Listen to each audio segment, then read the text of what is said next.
क्या आप जानते हैं 25 दिसंबर सिर्फ क्रिसमस का दिन नहीं है, बल्कि ये भारत में आस्था, प्रकृति और सामाजिक क्रांति का भी प्रतीक है। एक तरफ यीशु का जन्म, दूसरी तरफ तुलसी की पूजा और तीसरी तरफ बाबा साहब द्वारा मनुस्मृति दहन। आइए जानते हैं 25 दिसंबर का पूरा सच। जय भीम साथियों, मैं हूं बंटी बहुजन और आप देख रहे हैं हमारा चैनल, जहां हम इतिहास, समाज और सच्चाई की बात करते हैं। आज हम बात करेंगे 25 दिसंबर की, एक ऐसा दिन जो अलग अलग विचारधाराओं को जोड़ता है। 25 दिसंबर को पूरी दुनिया में क्रिसमस मनाया जाता है। ये दिन यीशु मसीह के जन्म की याद में मनाया जाता है। यीशु ने मानवता को सिखाया, प्रेम करो, क्षमा करो और कमजोर के साथ खड़े रहो।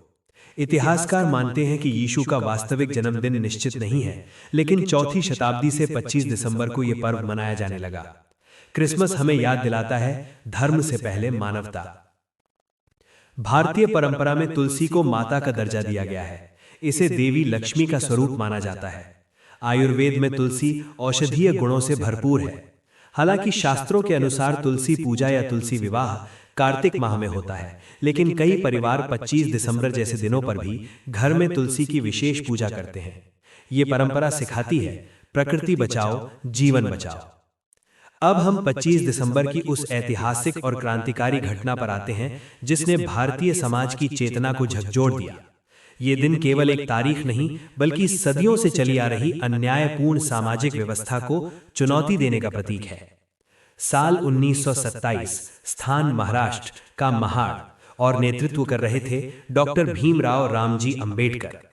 इसी दिन मनुस्मृति का सार्वजनिक दहन किया गया, जिसने बहुजन समाज के संघर्ष को एक नई दिशा दी।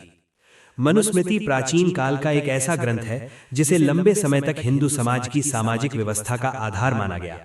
इसमें वर्ण और जाति के आधार पर समाज को विभाजित किया गया है। इस ग्रंथ में ब्राह्मण को सर्वोच्च और शूद्र व स्त्रियों को हीन बताने वाले अनेक नियम मिलते हैं। शूद्रों को शिक्षा से वंचित रखना, उन्हें संपत्ति के अधिकार से दूर रखना और उनके साथ कठोर व्यवहार को उचित ठहराना जैसे विचार मनुस्मृति में पाए जाते हैं। स्त्रियों के लिए भी इसमें आज्ञाकारिता और पराधीनता को ही उनका धर्म बताया गया है। ऐसी व्यवस्था मानव को जन्म से ही ऊंच नीच में बांट देती है। डॉक्टर अंबेडकर ने इस ग्रंथ को केवल एक धार्मिक पुस्तक के रूप में नहीं देखा, बल्कि एक ऐसी सोच के रूप में पहचाना जो समाज में असमानता, शोषण और अन्याय को वैधता देती है। वे जानते थे कि राजनीतिक अधिकार तभी सार्थक होंगे जब सामाजिक बराबरी स्थापित होगी। महाड़ की पृष्ठभूमि पहले से ही संघर्ष की रही थी। उसी वर्ष महाड़ में चबदार तालाब सत्याग्रह हुआ था, जहां अछूत कहे जाने वाले लोगों ने सार्वजनिक जल स्रोत से पानी पीने का अधिकार मांगा था। ये आंदोलन केवल पानी के अधिकार का नहीं था, बल्कि समान नागरिक होने की घोषणा थी। इसके बाद ऊंची जातियों की ओर से तीव्र विरोध हुआ और तालाब को अपवित्र बताकर शुद्धिकरण तक किया गया। इस अपमान ने बाबा साहब और उनके साथियों को और अधिक दृढ़ कर दिया कि समाज की जड़ में बैठी सोच को चुनौती देना जरूरी है। इसी क्रम में 25 दिसंबर 1927 को महाड़ में एक विशाल सम्मेलन आयोजित हुआ। देश के अलग अलग हिस्सों से हजारों दलित और वंचित समाज के लोग वहां एकत्र हुए। मंच से डॉक्टर अंबेडकर ने अपने भाषण में स्पष्ट कहा कि मनुस्मृति जैसे ग्रंथ मानव समानता के सिद्धांत के विरुद्ध हैं और इन्हें चुनौती देना समय की मांग है। इसके बाद सभा के सामने मनुस्मृति की प्रतियों का दहन किया गया। ये घटना प्रतीकात्मक जरूर थी, लेकिन उसका संदेश अत्यंत गहरा था। ये किसी धर्म के खिलाफ नहीं था, बल्कि उस विचारधारा के खिलाफ था जो इंसान को इंसान से छोटा या बड़ा बनाती है। बाबा साहब ये दिखाना चाहते थे कि गुलामी की जंजीरें केवल कानून से नहीं, बल्कि मन में बैठी मान्यताओं से बनती हैं। जब तक उन मान्यताओं को तोड़ा नहीं जाएगा, तब तक मुक्ति संभव नहीं। मनुस्मृति दहन का अर्थ था गुलामी की सोच को जलाना। ये कहना कि हम जन्म से ही किसी से छोटे नहीं हैं। ये घोषणा थी कि बहुजन समाज अब अन्याय को चुपचाप स्वीकार नहीं करेगा। ये आत्मसम्मान की पुनर्स्थापना थी। जिन लोगों को सदियों तक अपवित्र, अछूत और हीन कहा गया, उन्होंने पहली बार खुलकर कहा कि वे भी बराबर के मनुष्य हैं। इस घटना का प्रभाव केवल उस दिन तक सीमित नहीं रहा। इसने दलित आंदोलन को वैचारिक आधार दिया। लोगों में ये चेतना जागी कि संघर्ष केवल आर्थिक या राजनीतिक नहीं, बल्कि सामाजिक और सांस्कृतिक भी है। इसके बाद कई जगहों पर मनुस्मृति और अन्य भेदभावपूर्ण परंपराओं के खिलाफ आवाज उठने लगी। ये आंदोलन धीरे धीरे पूरे देश में फैल गया। डॉक्टर अंबेडकर ने हमेशा कहा कि उनका लक्ष्य केवल अधिकार पाना नहीं, बल्कि इंसान को इंसान बनाना है। उनके लिए स्वतंत्रता का अर्थ था समानता, स्वतंत्रता और बंधुत्व पर आधारित समाज की स्थापना। मनुस्मृति दहन उसी विचार का व्यावहारिक रूप था। ये एक संदेश था कि अगर कोई परंपरा मानव गरिमा को ठेस पहुंचाती है तो उसे त्याग देना चाहिए, चाहे वो कितनी ही पुरानी क्यों न हो।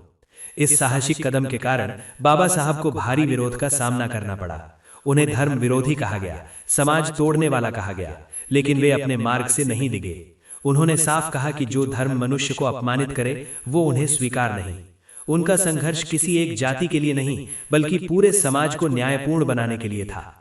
मनुस्मृति दहन ने बहुजन समाज में आत्मविश्वास जगाया। लोगों को लगा कि वे भी इतिहास बना सकते हैं, वे भी सवाल पूछ सकते हैं। ये केवल किताब जलाने का कार्यक्रम नहीं था, बल्कि नई चेतना का जन्म था। ये समानता की मशाल जलाने जैसा था, जो आने वाली पीढ़ियों को रास्ता दिखाने वाली थी। आज भी 25 दिसंबर को मनुस्मृति दहन दिवस के रूप में याद किया जाता है। ये दिन हमें याद दिलाता है कि सामाजिक न्याय कोई उपहार नहीं, बल्कि संघर्ष से मिलने वाला अधिकार है।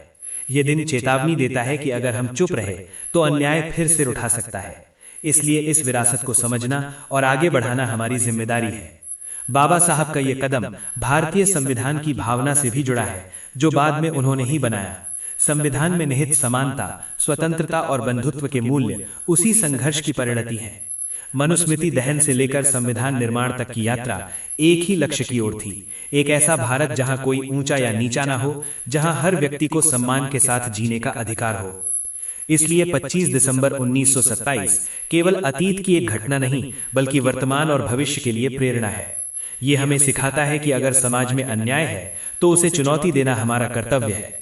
ये दिन बहुजन आंदोलन के इतिहास में सामाजिक क्रांति का प्रतीक है और हमेशा रहेगा।